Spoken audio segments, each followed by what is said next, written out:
anfusina min sayyi'ati a'malina may yahdihillahu fala mudilla lahu wa may yudlil fala hadiya lahu. Asyhadu an la ilaha illallah wahdahu la syarikalah wa asyhadu anna Muhammadan abduhu wa rasuluh. Allahumma shalli wa sallim ala Muhammad wa ala alihi wa sahbihi ajmain, amma ba'du. Bapak Ibu yang dirahmati Allah Subhanahu wa taala, pertama-tama kita selalu tidak henti-hentinya mengucapkan puji dan syukur kepada Allah Subhanahu wa taala atas nikmat, ya, nikmat iman, nikmat sehat, ya, nikmat yang kita dapat membawa kita walaupun pada hari hujan pada hari ini, yang membawa kita ke rumahnya Allah sehingga kita bisa untuk melakukan ibadah, ya, sholat maghrib dan insya Allah sholat isya. Bapak Ibu yang dirahmati Allah Subhanahu wa taala, bahwa ibadah yang kita lakukan, baik itu sholat, baik itu puasa, ya, Senin Kemis, ataupun ibadah-ibadah lainnya, bahwa itu selain bentuk dari ketakwaan kita kepada Allah Subhanahu wa taala, adalah juga bentuk rasa syukur kita. Jadi rasa syukur itu tidak hanya diwujudkan dalam bentuk ucapan saja, tetapi dalam perbuatan-perbuatan yang mendekatkan diri kita kepada Allah Subhanahu wa taala. Kenapa kita sholat? Memang kewajiban, tetapi sekarang kita rubah mindset itu, sholat adalah kebutuhan, ya.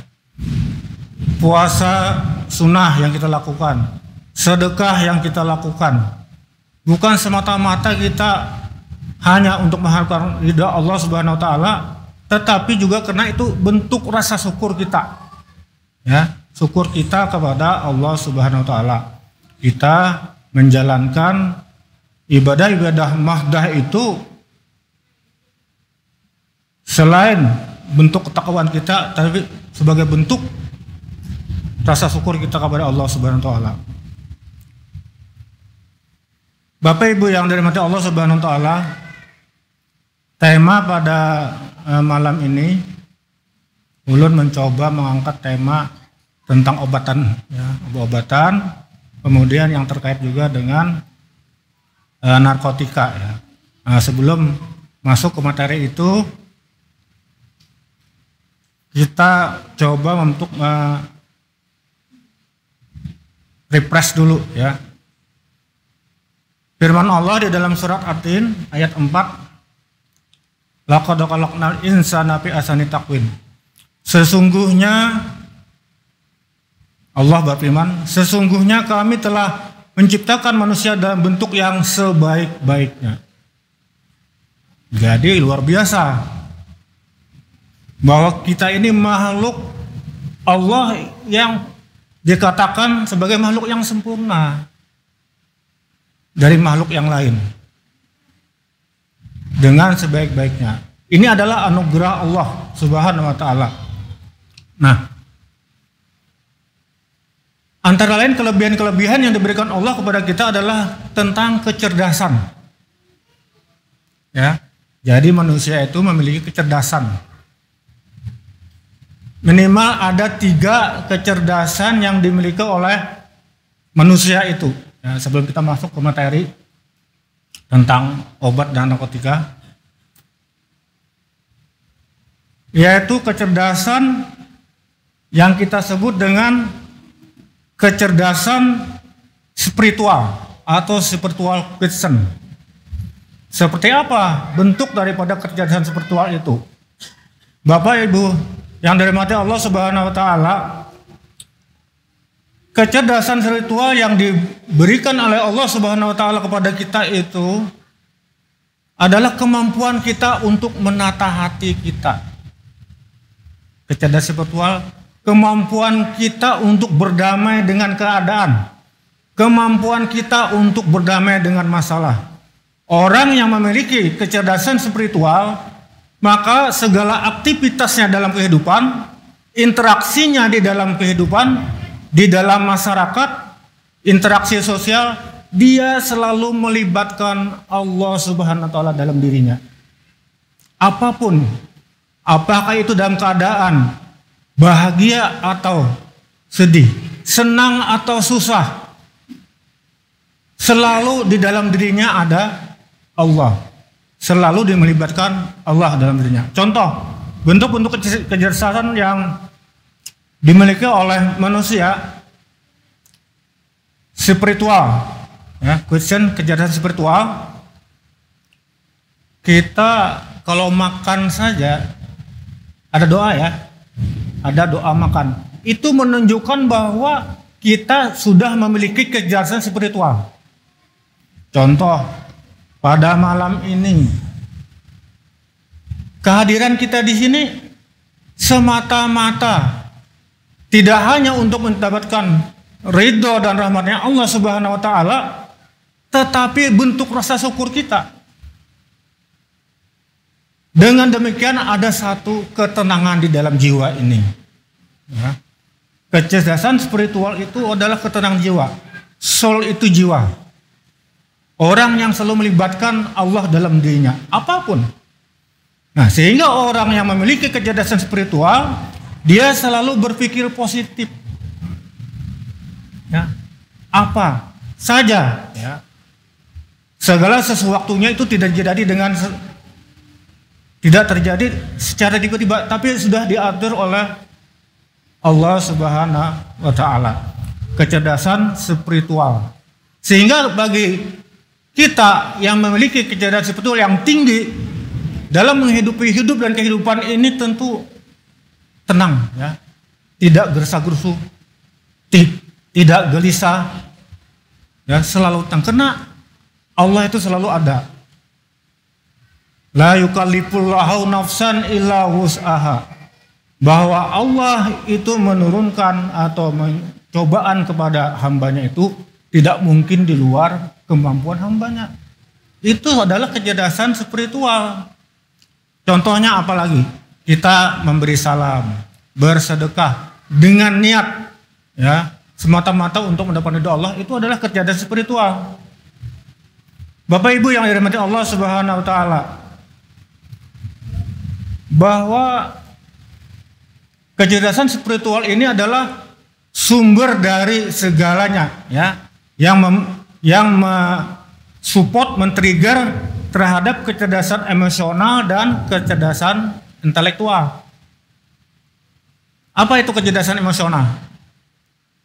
Yaitu kemampuan seseorang untuk mengendalikan diri, mengendalikan emosi, menata dirinya agar bisa berpikir secara jernih, mengendalikan emosi, memberikan motivasi kepada diri sendiri dan motivasi kepada orang lain. Itu kecerdasan emosional. Ya.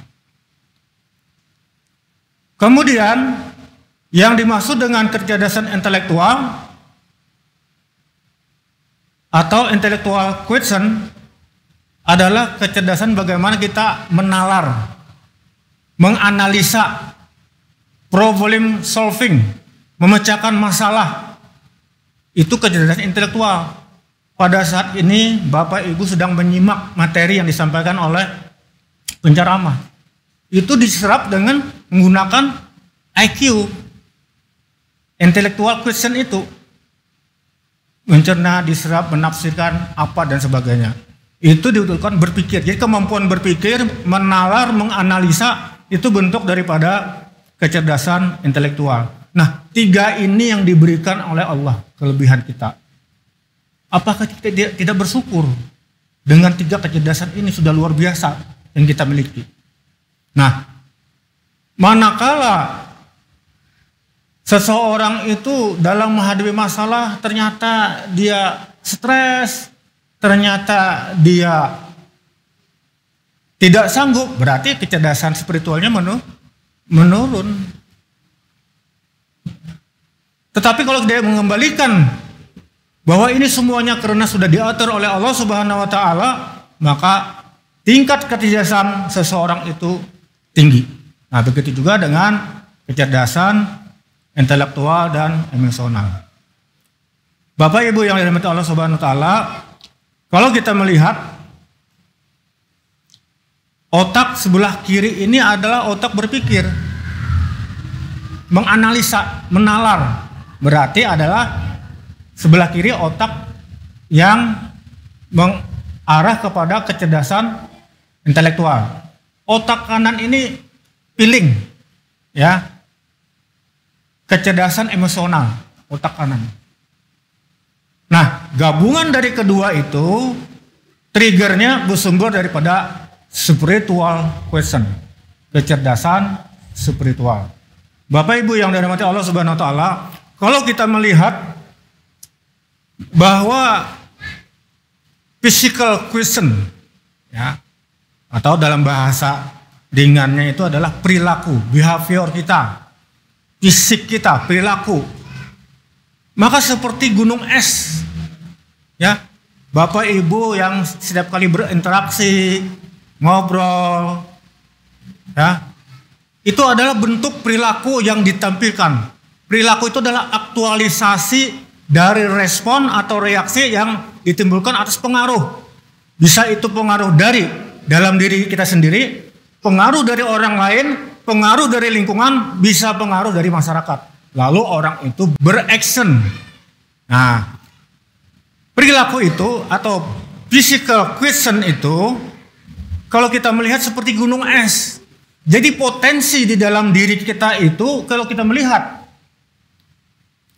di ini, ya, spiritual question itu, jadi kalau melihat gunung es itu di bawah itu bongkahannya besar sekali.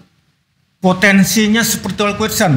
Hanya saja sekarang apakah itu kita manfaatkan dengan baik atau tidak? Karena pada kenyataannya di masyarakat itu banyak orang yang menghadapi masalah itu dengan jalan pintas. Nah, nanti kita akan sambung dengan zat-zat adiktif itu. Orang akan lari nantinya ke narkotika, lari ke zat-zat adiktif itu untuk karena tidak sanggup menghadapi permasalahan-permasalahan itu. Kenapa? Karena pada saat itu kecerdasan spiritualnya rendah. Bapak Ibu sekalian yang dirahmati Allah Subhanahu wa taala, sehingga meningkat lagi ada tahapan intelektual emotional question, gabungan antara emosional dengan intelektual kita. Intelektual tadi apa? Menalar, menganalisa, berpikir. Kalau orang berhitung 1 tambah 1 2 itu intellectual question. Tetapi kira-kira ini untung atau rugi? Itu feeling, otak kanan yang berperan, emotional question. Ya. Nah, pada akhirnya yang teraktualisasi di dalam lingkungan kita itu adalah physical question atau perilaku kita. Tadi yang ulun katakan, orang yang menghadapi keadaan hidup dan kehidupan itu dia tidak melibatkan Allah Subhanahu wa taala, Allah tertinggal, maka dia akan lari nantinya ke salah satunya adalah ke obat-obat terlarang itu. Bapak Ibu yang dirahmati Allah Subhanahu wa taala, bermukadimah ya. Kalau kita melihat lingkaran-lingkaran itu, intellectual question itu what I think, apa yang saya pikirkan, artinya menganalisa, berpikir, menalar, ya. Kemudian yang kedua emotional question, apa yang saya rasakan, saya ini lagi gelisah apa tidak, saya ini lagi senang apa tidak. Itu what I feel. Ya. Nah, kedua ini akan terselesaikan manakala tingkat kecerdasan spiritual kita itu lebih tinggi, lagi di atas. Maka semua itu semata-mata karena anugerah dari Allah Subhanahu wa taala. Ya. Bapak Ibu yang dirahmati Allah Subhanahu wa taala, ciri-ciri orang yang memiliki kecerdasan spiritual. Tadi kecerdasan spiritual itu adalah kemampuan seseorang yang mampu menata hatinya, yang dalam aktivitasnya selalu melibatkan Allah dan selalu positive thinking, berpikir positif, ya, selalu husnuzon, berbaik sangka. Itu tingkat spiritual question atau kecerdasan spiritual. Ciri-ciri orang yang mempunyai kecerdasan spiritual antara lain ada beberapa yang ulun sebutkan. Biasanya orang yang mempunyai tingkat kecerdasan spiritual yang tinggi itu dia fleksibel, ya, luas dan terbuka. Perilaku dan sikap hidupnya yang luas serta fleksibel, nyaman. Orangnya nyaman dikawani, orangnya nyaman bepander. Itu berarti dia mempunyai tingkat kecerdasan spiritual yang tinggi. Mudah beradaptasi dengan berbagai macam situasi.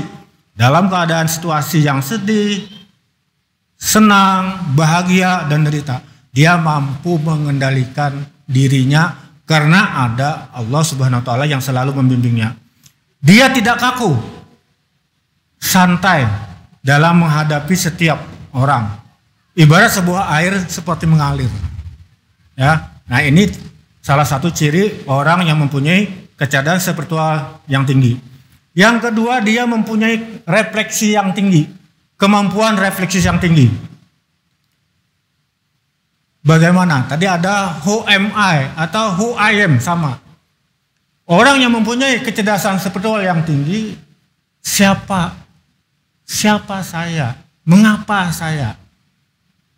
Dengan demikian, kalau dia tahu, maka dia akan tahu nanti perasaan orang.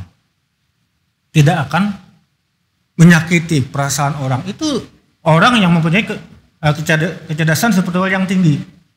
Memiliki kemampuan tinggi dalam menganalisa permasalahan yang rumit. Selanjutnya, nah ini tadi yang who am I, ada juga yang menyebut who I am. Ya. Kesadaran yang tinggi dalam lingkungan yang tinggi, mampu mengenali diri sendiri dengan sebaik-baiknya. Dengan begitu dia mampu untuk mengelola manajemen stres. Stres itu jangan dihindari, Bapak Ibu sekalian.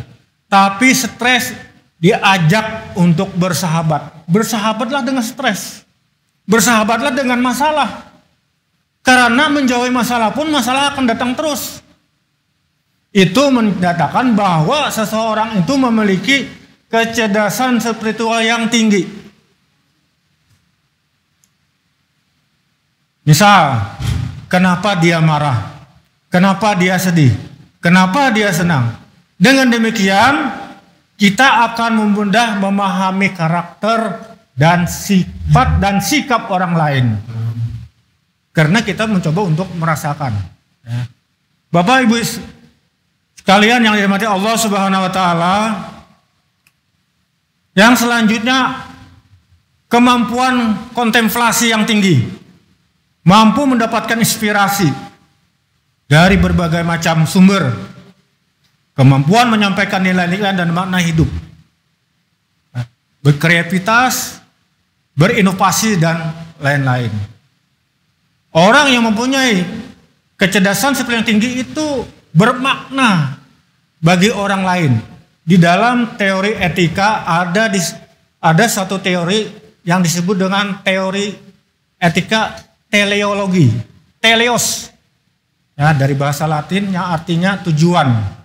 Nah, di dalam teori etika teleologi itu ada yang disebut dengan etika eudaimonisme, yaitu teori kebahagiaan.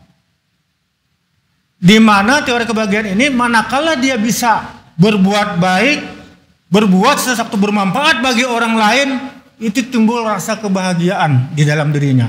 Itu yang disebut dengan teori eudaimonisme. Kita biasanya ada yang membukakan puasa, ya kan? Jumat itu ada sabil. Tentu yang memberikan itu bahagia. Betul ya? Bahagia hati ini. Itu disebut dengan eudaimonisme dalam teori etika teologi. Kontemplasi yang tinggi. Kemudian berpikir secara holistik. Apa itu holistik? Berpikir secara keseluruhan. Ya. Bisa menyambungkan antara satu dengan yang lainnya. Holistik.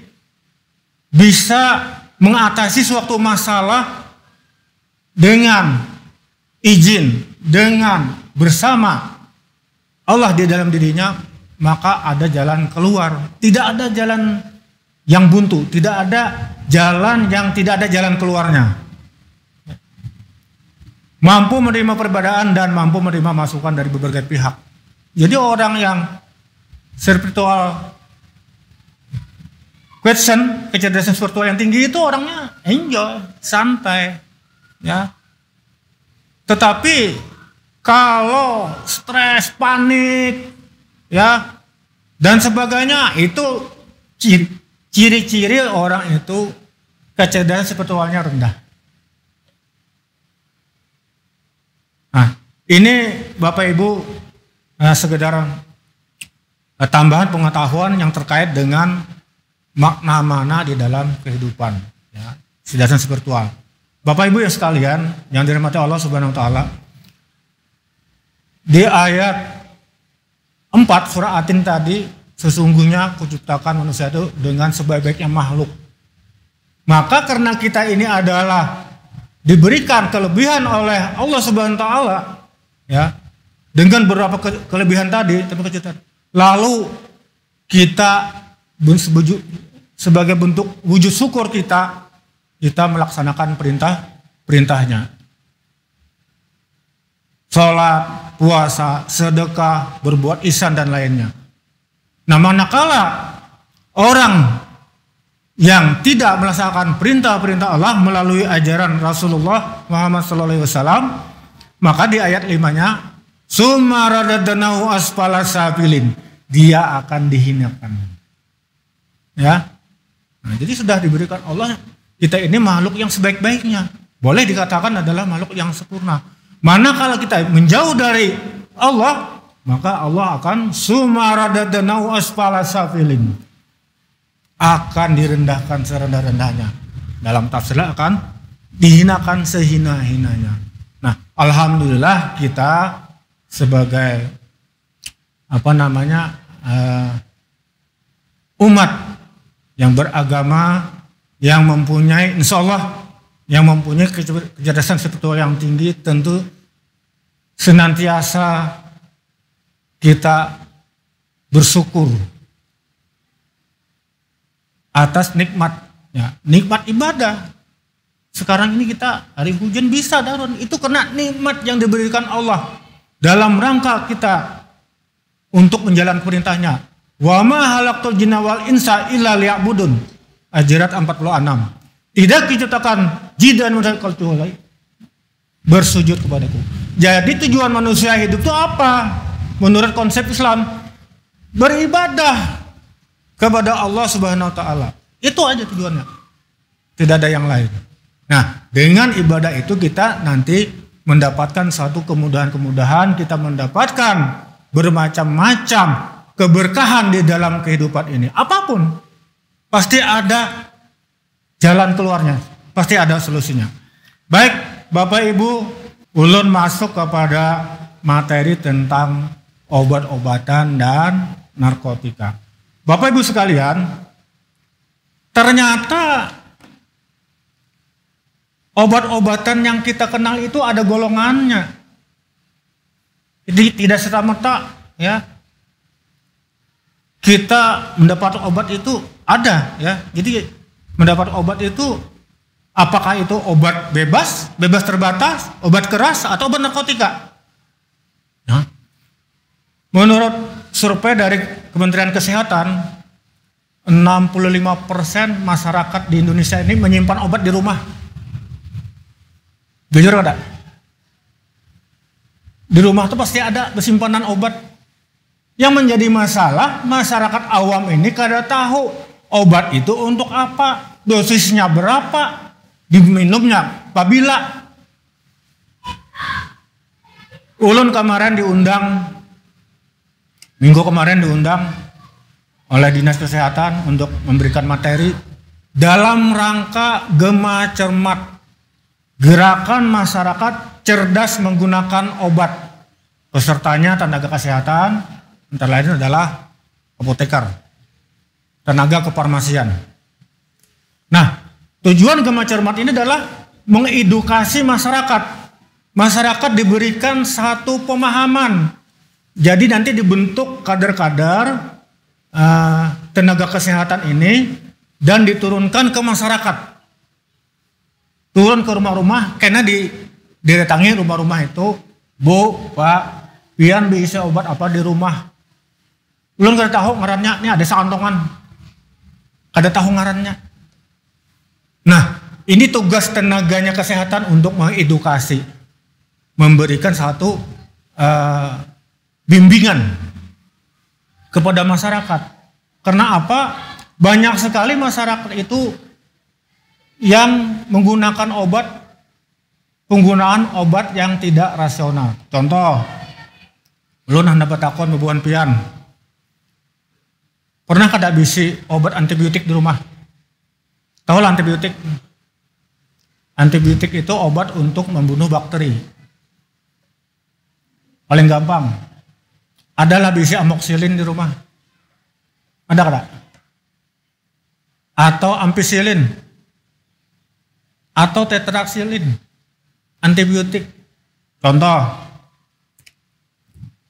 Masyarakat kita ini kadang-kadang ilmunya ilmu dadangaran, ujar. Ya. Umpamanya sakit gigi. Sakit gigi itu kan biasanya radang. Gigi sakit kan ada radang. Berarti ada infeksi. Nah, lalu biasanya apakah mintanya langsung karena oleh teman atau kawan atau diberi resep oleh dokter, lalu diberi obat asam penamat sama antibiotik. Nah, antibiotiknya biasa amoxicillin.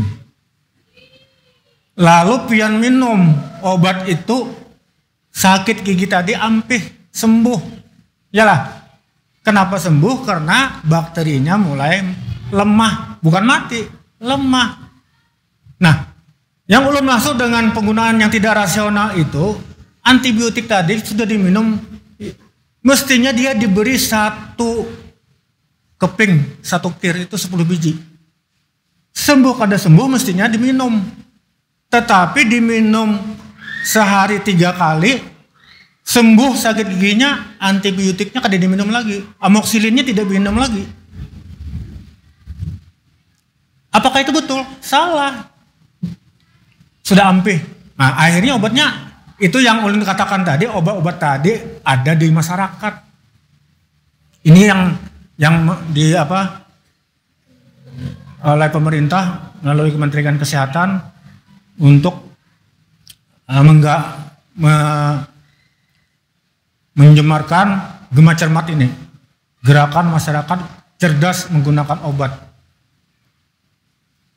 Mestinya walaupun sudah tidak sakit lagi, amoxicillinnya harus dihabiskan 3 hari kan, kalau 10 biji 3 kali 1 kan 3 hari, ampih sembuh, habiskan. Pak, apa kalau tidak dihabiskan? Kuman bakteri tadi dia tidak mati, dia hanya lemah. Dimakan 3 tablet, 3 biji, ampih, lalu disimpan nih. Selanjutnya, setelah 3 hari muncul pulang sakitnya. Minum lagi amoxicillinnya, kada mau lagi, ampih, minum, tidak mau lagi. Itu terjadi resistensi antibiotik. Dia sudah kebal dengan antibiotik, bakterinya itu kebal. Sehingga diberikan dengan amoxicillin itu, bakterinya pinanduk. Oh, ini amoxicillin pulang masuk nih. Nah, itu yang menjadi resistensi. Resisten terhadap antibiotik tadi. Makanya diperlukan edukasi. Ini salah satu penyebab terjadinya penggunaan obat yang tidak rasional itu. Bapak Ibu yang hadirin yang dirahmati Allah Subhanahu wa taala. Nah, kembali kepada golongan obat itu, ada 4 ya. Kalau kita melihat di dus obat itu di sini. Nah, kalau ada baik itu di kepingnya atau di stripnya atau di boxnya ada lingkaran merah, itu artinya obat keras, obat daftar G. Harus ada petunjuk dokter. Contohnya apa? Antibiotik tadi. Rata-rata golongan antibiotik itu adalah obat keras daftar G. Kenapa harus petunjuk dokter? Tadi yang ulun ceritakan. Terjadi resistensi antibiotik. Kebal terhadap antibiotik itu. Yang bisa dibeli di kios atau di toko obat itu obat bebas dan obat bebas terbatas. Yang lingkarannya biru sama hijau ya. Obat bebas itu vitamin ya. Kemudian obat bebas terbatas itu contohnya paracetamol. Kalau Antalgin masuk obat bebas berkeras. Obat keras ya. Metamperon. Yang paling gampang Neuralgin. Neuralgin biasanya untuk obat sakit kepala aja. Padahal bahasa farmasinya adalah obat analgesik. Ya, karena di sana mengandung metamperon atau Antalgin, dia masuk golongan obat keras daftar G yang bisa digunakan atas petunjuk dokter. Tuh ya. Nah, ini yang banyak sekali penggunaan obat yang tidak rasional. Bapak Ibu hadirin yang dirahmati Allah Subhanahu wa taala, kemudian ada obat psikotropika. Obat psikotropika. Tetap ada tandanya lingkaran merah K, kemudian ada obat narkotika. Ini contoh ya, obat-obat yang bisa dibeli tanpa resep dokter itu obat bebas. Kemudian obat bebas terbatas. Kalau obat keras, obat psikotropika, obat narkotika harus dengan resep dokter. Ya. Nah, biasanya obat-obat bebas terbatas itu ada, ya kalau diperhatikan Bapak Ibu sekalian, ini ada peringatannya. Ini sebetulnya masuk obat keras, makanya ada peringatan. Kalau sakitnya berlanjut, hubungi tenaga kesehatan yang terdekat. Seperti itu. Di brosurnya itu ada tulisan seperti itu. Contoh apa? Paracetamol, ibuprofen, atau ulun sahabat merek aja lah. Karena yang banyak digunakan oleh masyarakat, Paramek, obat sakit kepala. Yalah, itu tandanya biru, ya, lingkaran biru. Kalau kada ampe, maka jangan dilanjutkan karena efek sampingnya ada. Ya. Kenapa obat itu digolong-golongkan? Karena dilihat dari sejauh mana efek samping itu lebih berat, ya. Sehingga obat itu digolongkan menjadi obat keras. Ini contoh-contoh Bapak Ibu obat bebas, ya. Ada vitamin, ya. Kemudian kalau obat bebas terbatasnya, ya ini yang penting ada lingkaran birunya, itu obat terbatas. Silakan. Tapi itu pun harus ada petunjuk tenaga kesehatan. Ya. Nah, kalau obat keras, nah itu ada tanda lingkaran. K-nya ada ya. Lingkaran K. Nah, ini sudah harus dengan resep dokter. Bapak Ibu sekalian yang dirahmati Allah Subhanahu wa taala, contoh obat keras itu kenapa harus dengan petunjuk dokter, harus dengan resep dokter. Kita ambil sajalah obat nyeri. Biasanya orang tua nih biasanya sakit batis kah, lah sakit intuhut kah? Apa biasanya obatnya minum? Pasti jangan diminum piroxicam. Piroxicam atau natrium diklopenak. Ya. Ini ulun menyebutkan isinya aja. Nama obatnya ya macam-macam, ya. Kalau piroxicam tuh ada macam-macam, ya. Nah, obat anti nyeri itu kalau tidak petunjuk dokter berbahaya karena efek sampingnya dia langsung melukai lambung. Makanya lambung sakit, perih. Kemudian ada obat-obat antikortikosteroid seperti prednisone atau metilprednisolon, itu obat Kalau minum itu antiinflamasi jadi segar. Tapi tidak bisa diminum terus-menerus karena dampaknya bisa terjadi keropos tulang. Terjadi osteoporosis. Makanya sakit batis lintuhut. Kenapa ya? Karena minum obat terus-menerus, minum obat anti nyeri yang tergolong dalam obat keras daftar gigi tadi. Ya. Nah, sehingga kalau obat yang bertanda K itu berhati-hati. Nah, merek dagangnya adalah Konstan. Itu efek sampingnya adalah ke lambung. Nyeri, perih lambung itu. Berbahaya kalau diminum terus-menerus. Semua obat itu efeknya ke ginjal. Ya, tetapi efek yang cepat itu adalah ke lambung untuk obat nyeri. Paskah waktunya? Ya. Baik, ulun lanjutkan. Itu contoh obat anti nyeri. Sekarang usia-usia kita 50 ke atas itu orang ada sakit hipertensi. Yalah, darah tinggi. Obat darah tinggi, obat anti hipertensi, ya obat hipertensi itu tidak sembarangan. Si A ini umpamanya tensinya 150 per 100 tinggi itu, karena normalnya 120 atau 190. Lebih daripada itu berarti tinggi. Nah, lalu minumlah obat hipertensi. Obat anti hipertensi itu ada yang diminum itu cepat turun, ada yang lambat turun. Ada juga yang diminum obat hipertensi itu diminum cepat turun, tapi kadar darahnya langsung darah rendah, drop darahnya. Maka berhati-hatilah. Sehingga banyak sekali obat-obat keras ini tidak sembarangan kita konsumsi. Ya, Bapak Ibu sekalian, mungkin akan kita sambung malam besok. Materinya cukup banyak karena sudah sampai Isya. Belum cukupkan sekian. Marilah kita tutup kajian ini dengan doa kafaratul majelis. Subhanakallahumma wa bihamdika asyhadu an la ilaha illa anta astaghfiruka wa atubu ilaik. Assalamualaikum warahmatullahi wabarakatuh.